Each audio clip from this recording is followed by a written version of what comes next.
साथियों, आप सब कैसे हो? उम्मीद करती हूँ आप जहां भी होंगे खैरो आफियत से होंगे। आज फिर एक बार हम उस फिलिस्तीन की बात करेंगे जिसे ईरान, अमेरिका और इजराइल के बीच चल रही जंग के पीछे दबा दिया गया है। तो चलिए जानते हैं विस्तार से। आप देख रहे हैं SD24। मैं हुमैरा कुरैशी।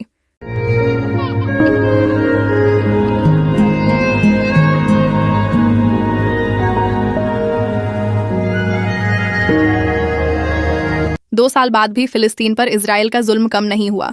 इस बीच कई जंगें हुई, कई बकलौक हुए, कई संगठनों ने कार्रवाई की, कई लीडरों ने निंदा की, कई हजार लाख लोग सड़कों पर उतरे, कई आंदोलन हुए। इतना सब कुछ हुआ जो इतिहास में आज तक कभी नहीं हुआ। बावजूद इसके फिलिस्तीन पर हो रहा जुल्म रत्ती बराबर भी कम नहीं हुआ। अरब अपनी ताकत लगा रहे हैं, तुर्की अपनी ताकत लगा रहा है, गैर मुस्लिम ममालिक अपनी ताकत लगा रहे हैं, फिर भी कुछ कम नहीं हुआ। इसका साफ मतलब है पिछले 70 साल में इजराइल ने आधी से ज्यादा दुनिया पर साजिश के तहत अपनी पकड़ बना ली है। कई हुक्मरानों को साजिश में फंसाकर उनकी जुबान बंद कर दी है।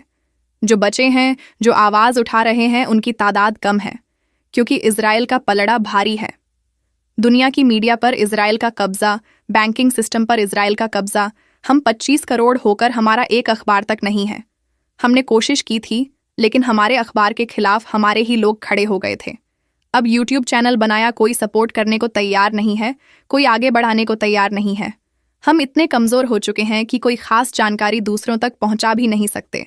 खैर, आगे बढ़ते हैं। अगर कोई पेंगुइन या बंदर अकेले चल रहा होता है तो पूरी दुनिया इसके बारे में बात करती है, अफसोस जताती है। सोशल मीडिया जानवरों की हिमायत में भर जाता है, इंसाफ की बातें टकराने लगती है। लेकिन जब बात दबे कुचले और मासूम लोगों की आती है तो पूरी दुनिया आंखें मूंद लेती है। हाल ही में सोशल मीडिया पर उस बंदर ने खूब सुर्खियां बटोरी जो बिन माँ का बच्चा था और एक गुड़िया को माँ समझने लगा था। इसे देखकर सोशल मीडिया पर लोगों ने इतने मगरमच्छ जैसे आंसू बहाए कि मगरमच्छ भी शर्म से चुल्लू भर पानी में डूबकर मर गए, क्योंकि इन इंसानी जवारों को फिलिस्तीन के 70,000 मासूम दिखाई नहीं दिए, लेकिन एक बंदर का बच्चा दिखाई दिया। साथियों, SD24 न्यूज़ को 15 अप्रैल से मिलने वाला फाइनेंशियल सपोर्ट और यूट्यूब के सभी सोर्सेज से जमा इमदाद हालात को देखते 1 मई को UNRWA में जमा की जाएगी।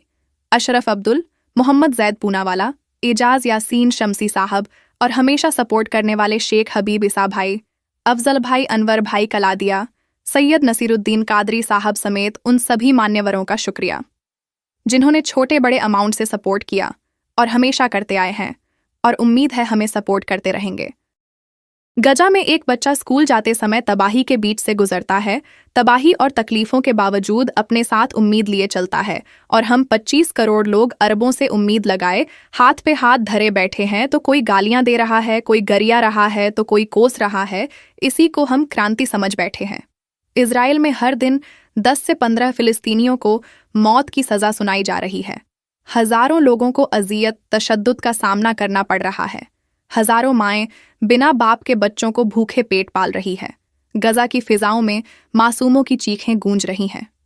समुंदर की लहरों में खून के खतरे चील चिला रहे हैं। खंडहरों से शहीदों की आवाजें आ रही हैं।